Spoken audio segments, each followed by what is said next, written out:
no tiene nada que ponernos que nos dé vergüenza si nos emocionamos, al contrario, es parte de la emoción, sobre todo porque curiosamente que no, y que conste que yo no me puse de acuerdo con mi tía, no le dije, pero qué mejor elección acaba de hacer ahorita nuestra hermana Maribel, porque precisamente para el cierre de mi tema del día de hoy, pues ha sido mi intención. A mí me resultó muy esclarecedor haber escuchado los testimonios de esas exposiciones que dieron respectivamente. Primero los rabinos que les presenté, que pues ellos dieron a bien exponer su tema, pero también después cuando escuché la siguiente testimonio de este muchacho, de la labor que están haciendo en Israel, pues me pareció a mí muy ilustrador esta acción que se está llevando a cabo, y con hoy cierro el tema de esta parte.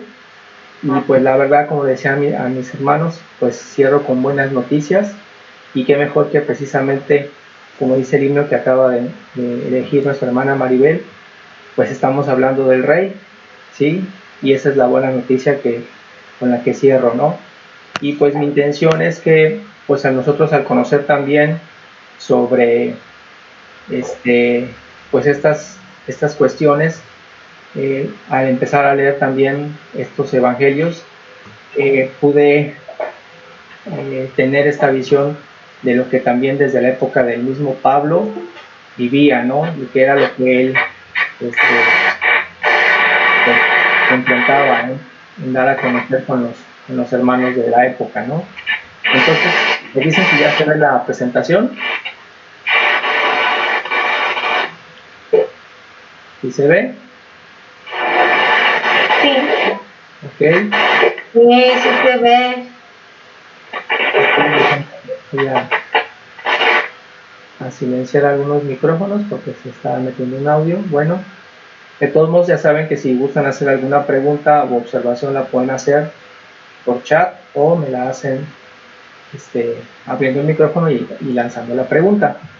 Entonces, nos habíamos quedado en la vez pasada sobre pues otras circunstancias que tienen que ver cómo es que regularmente durante muchos siglos en las sinagogas pues no se ha hablado por supuesto de ninguna manera sobre los evangelios, precisamente nada que tenga que ver ni con Mateo, ni con las cartas de Pedro, ni con las cartas de Pablo, por supuesto, ¿verdad? Y regularmente también nos comentaba en la presentación que él recordaba que de niño a este muchacho, pues en sus clases de la sinagoga, cuando iba a sus reuniones y sus pláticas, inclusive en algunas, digo, no podemos decir que en todas, ¿verdad? Pero él recuerda que en algunas inclusive se narraban historias que retratan a Jesucristo pues como una persona, ¿no? Sobre todo ustedes recordarán que en los mismos evangelios se narra de que cuando los romanos reportan que el cuerpo de Jesús ya no está, pues obviamente Jesús no se manifestó a ellos, ¿verdad? Entonces viene ahí marcado que los sacerdotes del tiempo le pagaron a los soldados para que dijeran que pues ellos habían visto que los discípulos de Jesús se habían llevado el cuerpo. Y ahí mismo dice que para las fechas en las cuales los evangelios se estaban escribiendo, ese dicho era muy común entre el pueblo judío, ¿no? De decir, pues sí, aquel que se llamó Jesús y que crucificaron, ¿qué fue de él? No, pues lo mataron y sus discípulos se robaron el cuerpo para de esa manera decir que había resucitado, ¿no? Y por lo tanto entonces es común para él recordar que pues regularmente hablar de Jesús es como un enemigo, ¿no? Pero bueno, ahora viene la buena noticia. La buena noticia es, como siempre él comentó, que de todos los siglos y a pesar del tiempo siempre hubo judíos que consideraban a Jesucristo como el Mesías. Perdón, como lo dice la profecía, nuestro Señor siempre ha dejado un remanente. Siempre ha habido un remanente en la casa de Israel, el cual, gracias a su esfuerzo y su dedicación, ellos han mantenido el conocimiento también de Jesucristo dentro del mismo pueblo judío. Y entonces, pues como veíamos nosotros que ahora ellos mismos, él como joven judío, cuando lee por ejemplo, este versículo de Lucas 13, precisamente el 34 y 35, para él es muy conmovedor, porque precisamente pues se da cuenta de la necesidad que tiene él ahora y que todo su pueblo, todos sus hermanos judíos reconozcan y hagan ese llamamiento a Jesús, ¿no? Dice así, lo voy a leer aquí como lo puse. Dice: Jerusalén, Jerusalén, que matas a los profetas y apedreas a los que te son enviados. ¿Cuántas veces quise juntar a tus hijos como la gallina a sus polluelos debajo de sus alas y no quisiste? He aquí, vuestra casa os es dejada desierta. Y yo os digo, no me veréis hasta que llegue el tiempo en que digáis: bendito el que viene en el nombre del Señor. Entonces, pues al menos de esta presentación, digo, yo no puedo conocer más allá de, digamos, de las intenciones de la persona que hace esta presentación, pero al menos por lo que se escucha, al menos por lo que él plantea, pues sí les queda muy claro que ese es como su objetivo, ¿no? Su objetivo que ellos plantean es dar a conocer el nombre de Jesucristo a todo ciudadano israelita, todo ciudadano judío y también palestino, ¿sí? También árabe, todo aquel que lo quiera de la región, pero sobre todo a los hijos de Israel, para que todos reconozcan y se den cuenta que ese es el Mesías que tanto esperaron y que algunos dicen que lo siguen esperando, que reconozcan que es él. Y luego él presenta aquí unos datos estadísticos muy interesantes que quiero compartir con ustedes. Para comenzar, decía él, bueno, ¿y cómo es que estamos predicando nosotros en Jerusalén? Porque acuérdense que esto sobre todo tiene que ver con lo que pasa en Jerusalén, ¿sí? Dice, porque pues resulta que entonces que en Jerusalén hablar de Jesús es algo que regularmente estaba mal visto. Entonces él dice, para empezar, curiosamente en Israel tan solo, ahí en Jerusalén, el 99% de la gente en Israel está conectada a internet, o sea, es uno de los países, o si no, casi el país más conectado a internet. Dice que en Israel no importa dónde estés, puedes estar en el campo, puedes estar en la playa, puedes estar en donde se te ocurra y hay señal de internet perfecta, algo que no pasa aquí en México. Y cuéntenme a mí que cuando vamos al Cedralito, si estás en la silla del comedor, ahí hay señal, y si te mueves 20 centímetros a la izquierda ya no hay señal. Bueno, pues en Israel no pasa eso. En Israel todo el país está conectado, sobre todo la ciudad. Luego dice él que son el primer lugar a nivel mundial también del país que más usa internet, ¿sí? Ellos son los que más, si pudiésemos hacer una lista de cuál es el país que más está conectado a internet, pues precisamente es Israel. Ya lo dije, todo Israel está conectado, casi todo el territorio. Y luego menciona un dato también muy interesante. Por cada 100 ciudadanos, fíjense, por cada 100 ciudadanos hay 122 computadoras. O sea que hay más computadoras que ciudadanos, ¿no? Y él mismo reconoce, dice, bueno, yo en mi caso pues tengo 3 computadoras portátiles. Dice, ¿y por qué tengo 3? Pues no lo sé, pero las tengo. O sea que casi todo el mundo tiene entre computadoras portátiles o celulares conectados a internet. Y por tanto ahí nos pone un ejemplo, ¿no?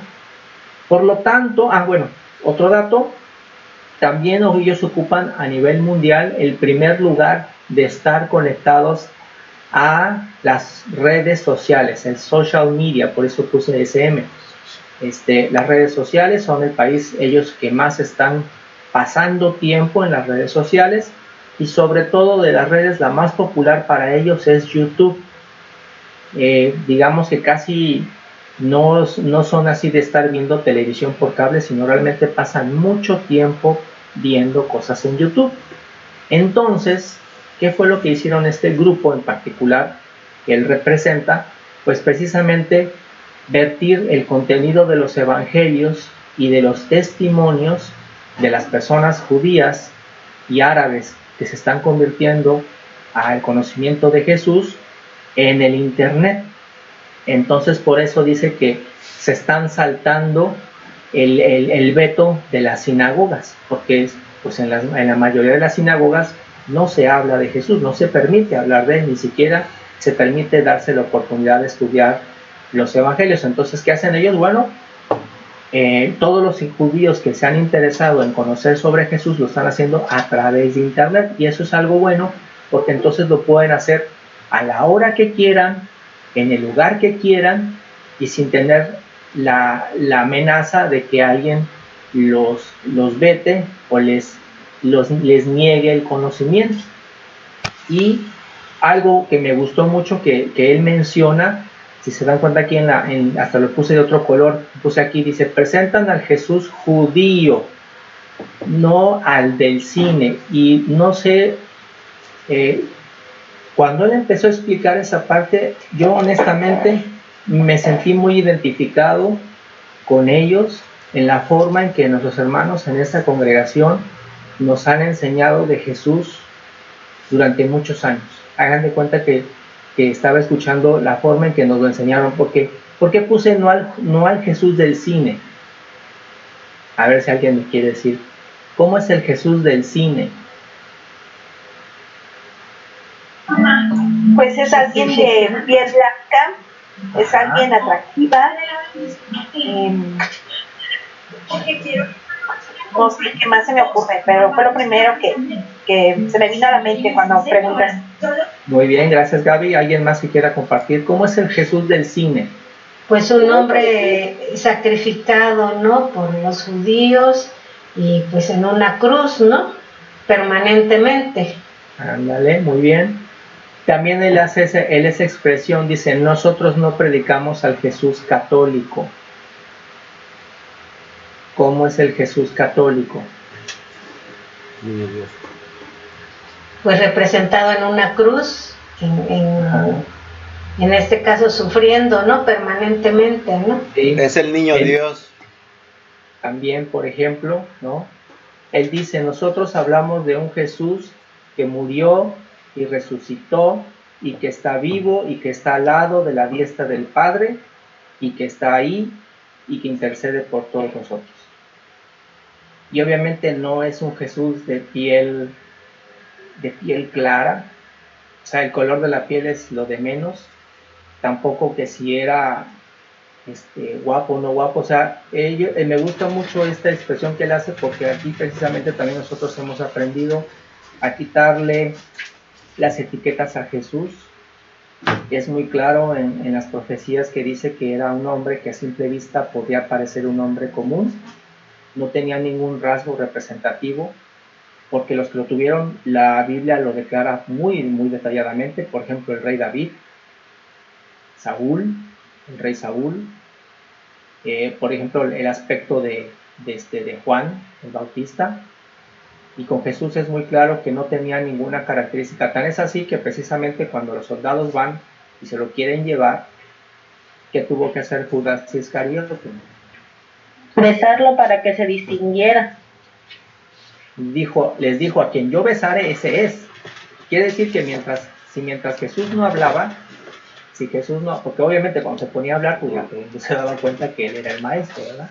Pero mientras él no hablara y caminara a compañía de Pedro y de todos los demás apóstoles, pues no había algo que les distinguiera, que dijeran, ay, pues es que es más alto, o tiene el cabello más lacio, o tiene los ojos azules como el cielo. No, nada de eso. Y entonces, a mí me gustó que él dijera esa parte. Dice, nosotros no predicamos, porque estamos predicando judíos a judíos, y no le vamos a hablar del Jesús occidental, que él tiene mucha razón, en las cuales lamentablemente muy pocas veces cuando se hace un material audiovisual donde se intenta representar la vida y obra de Jesucristo inspirada en los evangelios, muy pocas veces hacen un trabajo honesto, porque siempre hacen representaciones pues muy al estilo pues de Occidente, como las pinturas, la mayoría de las pinturas de origen clásico, pues obviamente representan al pueblo israelita, que no tiene nada que ver con la realidad del pueblo, ¿sí? Entonces, eso me gustó mucho, sobre todo cuando dice eso, no hablamos de un Jesús. Jesús representa salvación, porque la palabra en hebreo que ellos mencionan, porque obviamente no van a hablar, no tienen por qué decir Jesús en latín. Nosotros no está nada mal que lo digamos porque es el idioma que usamos.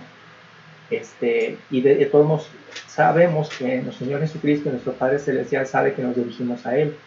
Pero ellos, me parece también muy prudente que pues sigan hablando en hebreo, que es su idioma, que es de ellos, y entonces ellos es Yeshua. Y es importante que se siga así mencionando con ellos para que no, pues que entiendan que es su Mesías, que es el Mesías de todos, ¿sí? Y la palabra Yeshua significa salvación, ¿sí? Entonces él precisamente menciona, dice, predicamos a Jesús, y que me da mucho gusto saber que nuestros hermanos aquí han tenido mucho cuidado en que nos lo han enseñado de la misma manera, lo más objetivo posible, siempre concentrándonos, como él decía, pongan atención a las palabras que digo, no a mi figura, ¿sí? Pongan atención a las palabras que digo. El que oye mis palabras y las hace, ese es al que yo amo, ¿sí? No al que ve mi cara, o al que ve mi prenda, o mi vestimenta, o mi cabello, o mi barba, no, al que escucha mis palabras y las hace. Y entonces ellos lo que han hecho es traducir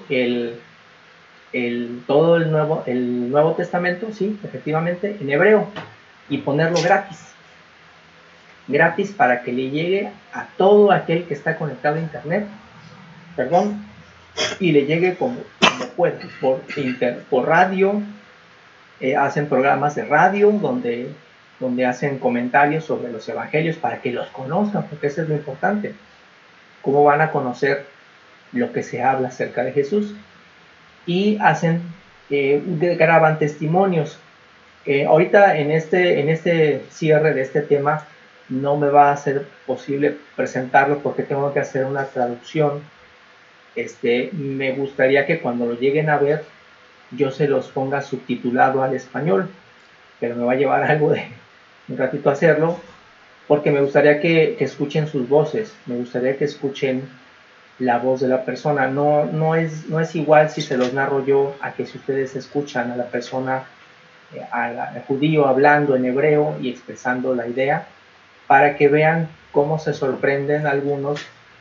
Y yo me sorprendí de que no sabían nada de esos versículos. Obviamente tenía yo la idea equivocada, ¿verdad? Pero cuando les platican algunos versículos y les dicen, hay un muchacho que los entrevista y primero les habla de características de Jesús, pero no les dice qué es él. Les dice, ¿qué opinas tú de una persona que se acercaba a los enfermos? Que no importaba, no los juzgaba, sino que se acercaba a ellos para platicar con ellos, porque estaban solos, porque estaban tristes, y se acercaba a leprosos, se acercaba a prostitutas, se acercaba a ladrones, se acercaba a platicar con ellos, no para decirles que siguieran haciendo eso, sino para darles una esperanza y decirles que ellos podían mejorar su vida si se acercaban a Dios. No, muy bien, muy bien. ¿Qué opinas de alguien que estaba en contra de la injusticia, que estaba en contra de los robos? Y así empiezan a narrar. No, muy bien, ¿no? Qué excelente persona. ¿Quién es? ¿Sigue vivo?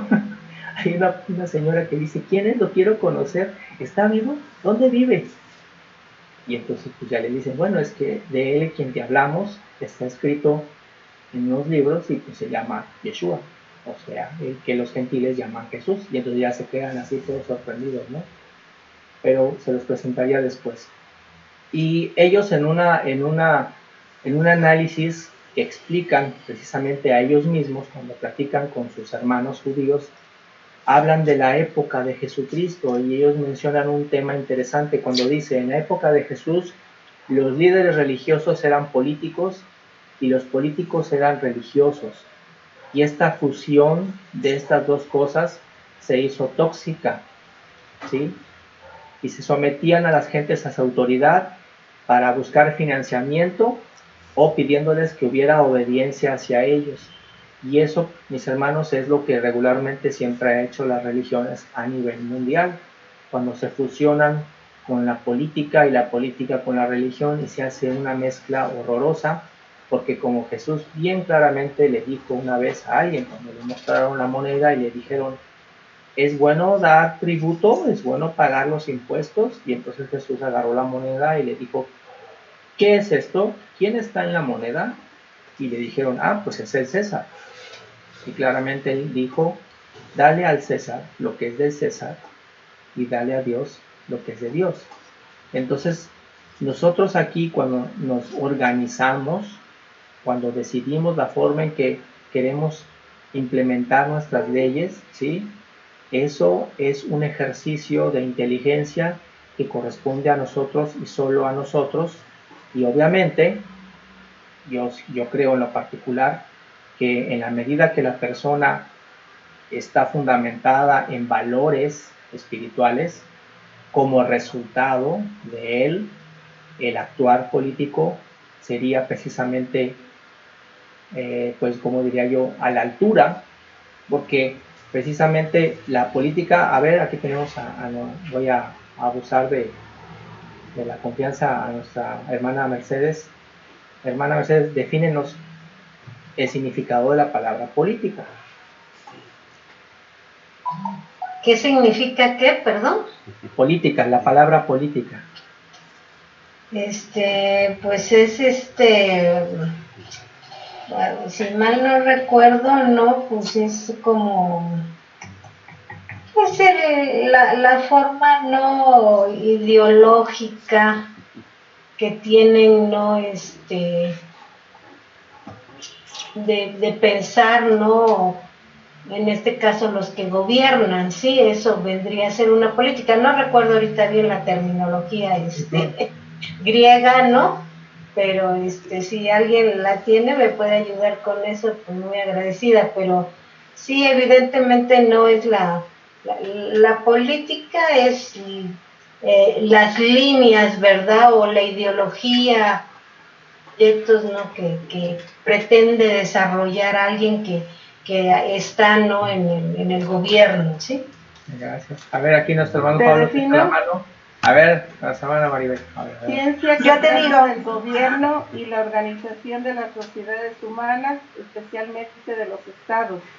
Actividad de los que gobiernan o aspiran a gobernar los asuntos que afectan a la sociedad o a un país. Gracias. A ver, Gaby, tu definición. Es exactamente la misma. ¿Sí? Muy bien. Bueno, pues no estaba mal mi Gracias, hermanas. Así es, como dice, la ciencia que trata del gobierno y la organización de las sociedades humanas, especialmente de los estados. Y yo creo que, pues, a lo mejor en algún momento, que eso lo podemos tratar precisamente en otro estudio. Saúl, encontré otra, ¿te la puedo decir? A ver, dímela. Sí, adelante.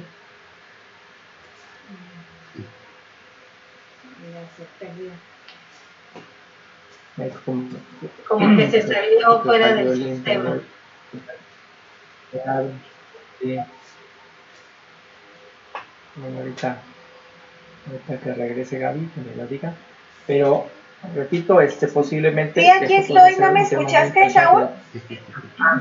No sé yo, se cortó, vuelve a decir. Se cortó, vuelve a decir.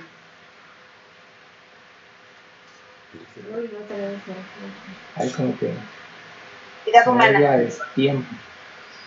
A ver, otra vez. Es el proceso de tomar decisiones que se aplican a todos los miembros de una comunidad. Gracias.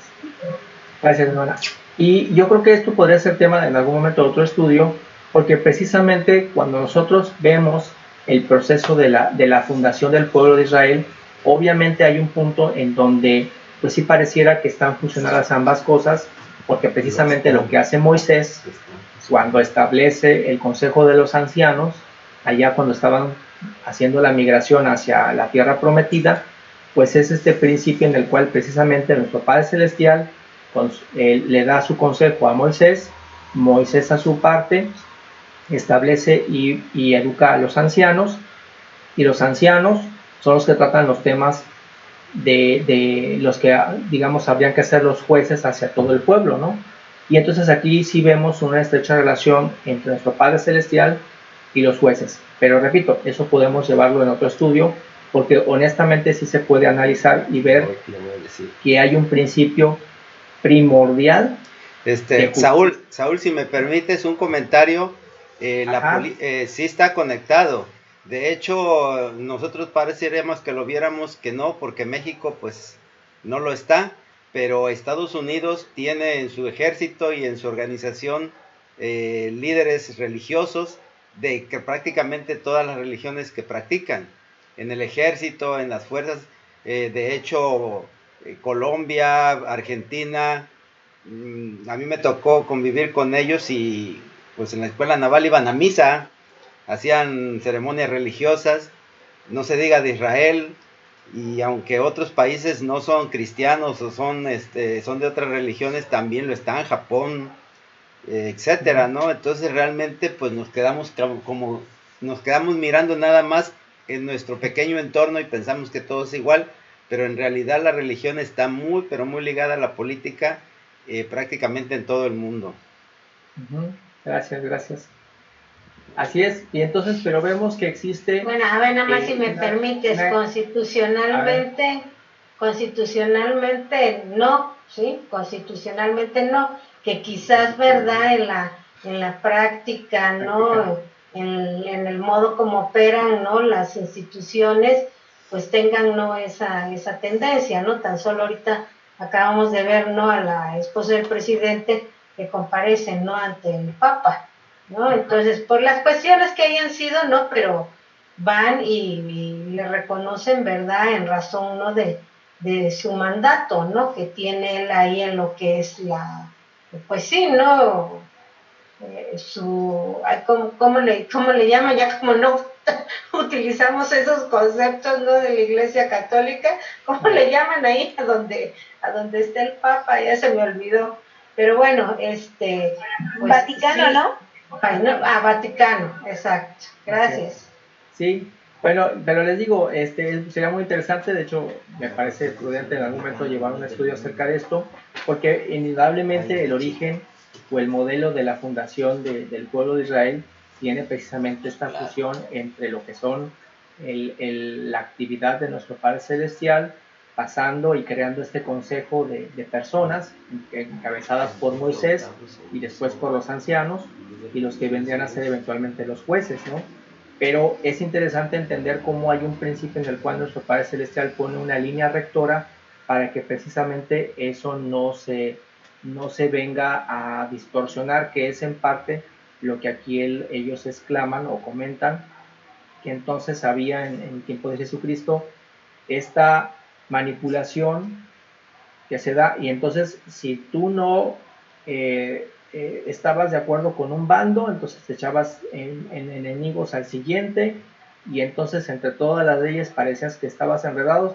Al final de cuentas el resultado era que del pueblo casi no podía llegar a nuestro Padre Celestial porque había demasiadas pruebas. Es como si dijésemos que le vamos a poner burocracia para que si tú quieres conocer acerca de Dios, pues lléname el formulario amarillo y luego le sacas copia.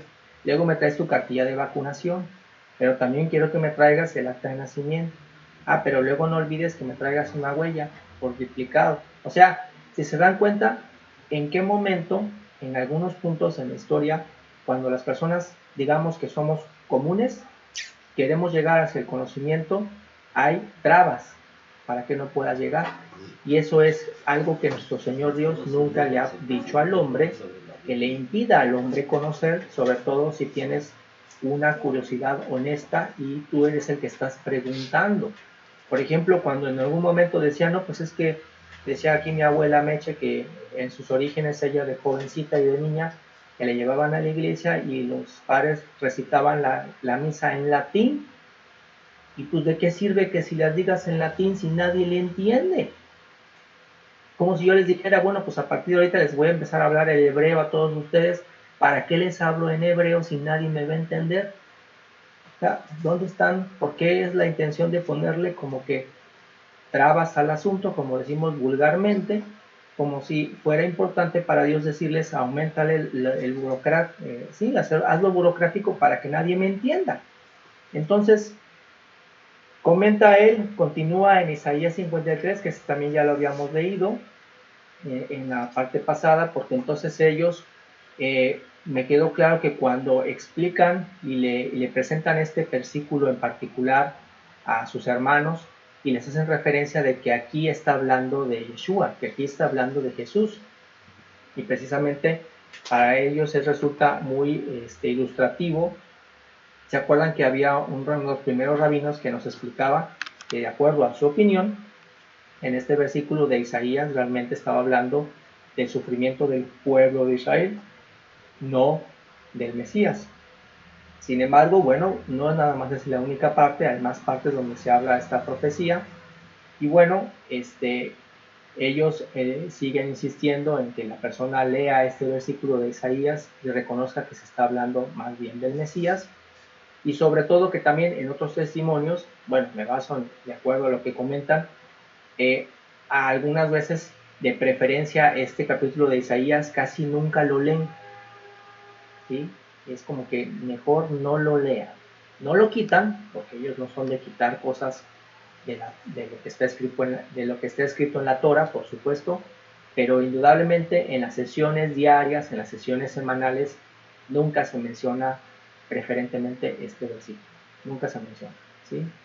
Porque indudablemente, pues sí vemos que se está refiriéndose a nuestro Señor Jesucristo. Y viene después este otro versículo que también es muy interesante, este es Zacarías 12, del 8 al 10. Y en este en particular parece que hace la profecía acerca del momento en el cual la mayoría del pueblo en Israel, en Jerusalén, bueno, los judíos a todo el mundo, pues se dan cuenta precisamente cuando vaya aumentando el número de todos ellos quienes reconozcan a Jesús. Cuando dice aquí, dice, en aquel día Jehová defenderá al morador de Jerusalén, el que entre ellos fuere débil, en aquel tiempo será como David, y la casa de David como Dios, como el ángel de Jehová delante de ellos. Y en aquel día yo procuraré destruir a todas las naciones que vinieren contra Jerusalén. Yo creo que este es uno de los pasajes en donde recuerdo que en antiguo alguna vez escuchaba esa idea de que también me decían que puede llegar un momento en el cual la mayoría de las naciones del mundo se vuelvan contra Israel, se vuelvan otra vez contra Jerusalén. No sé por qué razón y por qué causa o qué lo ocasione, pero me parece que se basa en esta profecía de Zacarías, cuando todas las naciones se vuelvan otra vez en contra de los judíos para destruirlos, y entonces nuestro Padre Celestial les dará fuerzas para que puedan resistir. Y dice el 10, que es cuando como que se dan cuenta, dice, y derramaré sobre la casa de David y sobre los moradores de Jerusalén espíritu de gracia y oración. Curiosamente, ¿se acuerdan cómo comentábamos que cuando habla el rabino nunca menciona la palabra fe y nunca menciona la palabra gracia? No está, digamos, dentro de su vocabulario. Y aquí, como dice, derramaré espíritu de gracia y oración y mirarán a mí, o sea, aquí habla del Mesías, a quien traspasaron, y llorarán como se llora por un hijo unigénito, afligiéndose por él como quien se aflige por el primogénito. Y si gustan leer todo ese capítulo de Zacarías 12, se van a dar cuenta que es también muy fuerte, muy interesante, también muy fuerte, porque habla de toda esta idea que ahorita les acabo de mencionar, ¿no? Que llegue ese momento en el cual ellos digan, las generaciones de ahora, y digan, ¿qué hicimos? ¿No? Pero la buena noticia es que el darse cuenta les abre también a ellos, por supuesto que les abre las puertas, porque en realidad nunca han sido desamparados de Dios.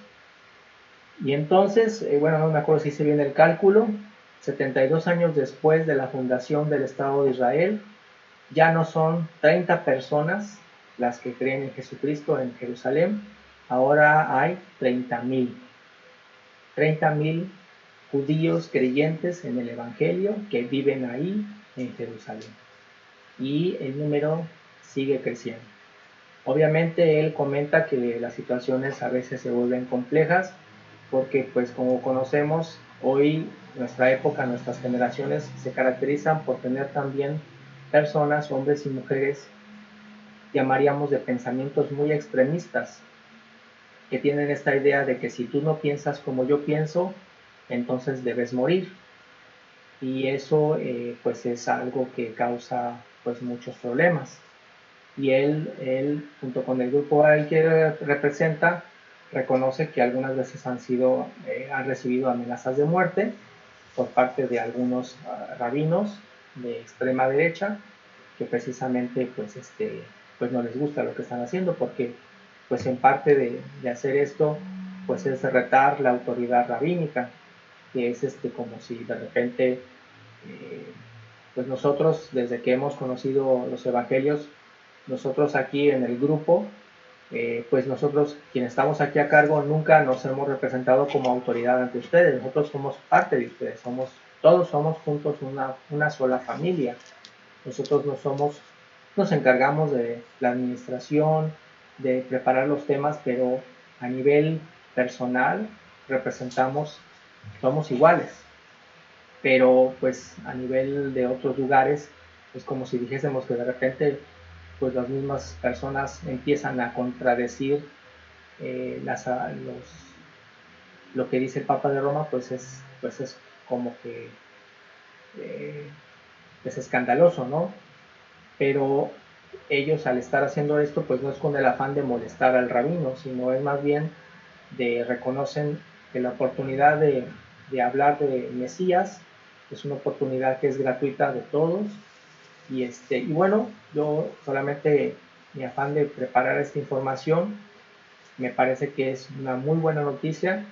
No podré decir más acerca de los grupos que intervienen, espero que sean grupos que de manera realmente de corazón y con honestidad estén haciendo esta labor de la evangelización allá, que es muy importante que se haga de ellos mismos y por ellos mismos, porque quién mejor que quienes viven ahí y son de nacimiento judíos, entienden mejor realmente sus problemas, ¿no? No sería muy complicado que alguien que vive tan lejos pues les hable acerca de estas cosas, y quién mejor de ellos que están ahí para vivirlas, ¿no? Y me parece que es una muy buena noticia.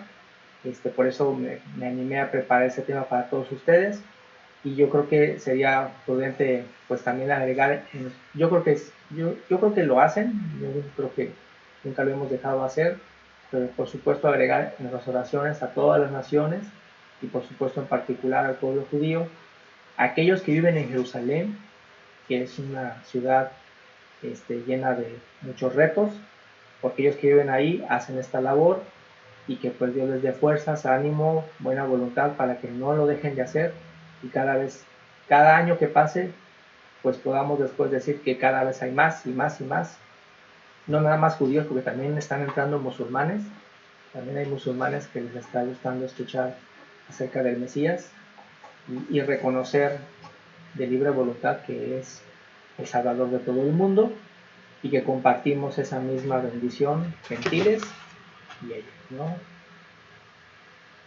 Saúl, pues, si me permites decir algo. Adelante.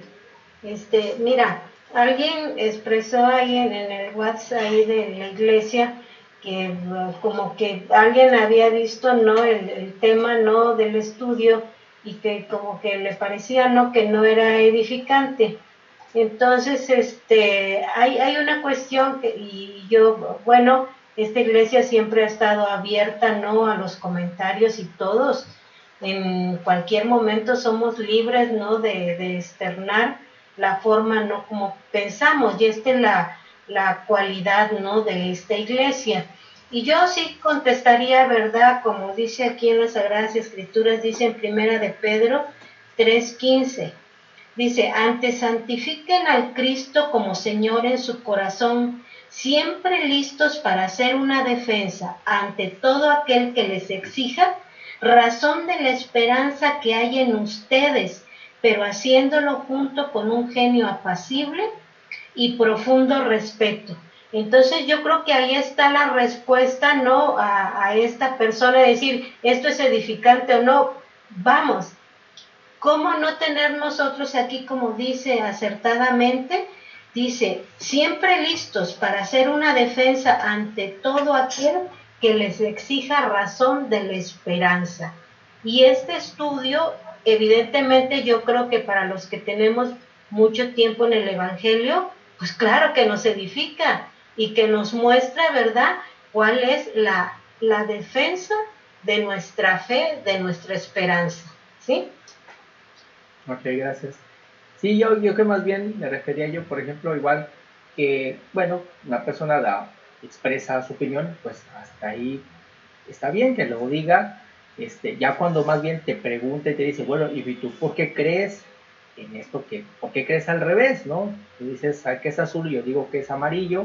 Oye, me interesa saber por qué dices que es amarillo. Ah, entonces es cuando ya entonces me estás dando la oportunidad, si tú gustas, de plantearte, ahora sí como dice ahí el libro que acabas de leer, el capítulo, de plantearte todo el desglose de por qué llegué a esta conclusión. Y es ahí lo importante, mis hermanos, y con esto cierro, la importancia de que podamos, como siempre lo dijeron otros hermanos, muy en particular también lo decía nuestro hermano Juan, estudiar siempre de historia, de conocer acerca, por supuesto, yo no me voy a convertir al judaísmo, pero conociéndolos a ellos entiendo mejor también cómo piensan y me permite tener más criterio para hablar si algún día tengo oportunidad de estar con uno de ellos. Ahorita pues no tenemos oportunidad y hablar, como dices tú, por ejemplo, yo una vez me encontré, no sé por qué alguien dejó en Vicente Barrios el libro del Mormón y me lo encontré y lo leí y gracias a que lo leí, pues hoy puedo decir que entiendo y puedo platicar con un mormón y eso no quiere decir que yo me sienta mormón. Tengo las explicaciones para mí de por qué sé exactamente por qué no seguir yo a los lineamientos del libro del Mormón, pero lo sé porque ya lo leí y lo analicé y pues, obviamente esa es mi opinión y a veces me ha tocado platicar con mormones y con todo respeto le expreso las decisiones que yo tomé y si ellos toman una decisión en otro sentido, pues respeto y entiendo que tienen el derecho de tomar esa otra decisión, pero como ya lo leí, entiendo exactamente a qué me estoy refiriendo y por qué tomo esas decisiones, ¿no? Porque eventualmente, en mi opinión, las verdades que Jesucristo presenta, las verdades que nuestro Padre Celestial expresan son totalmente universales y efectivamente abarcan toda región y toda cultura y van más allá de los géneros y de las edades.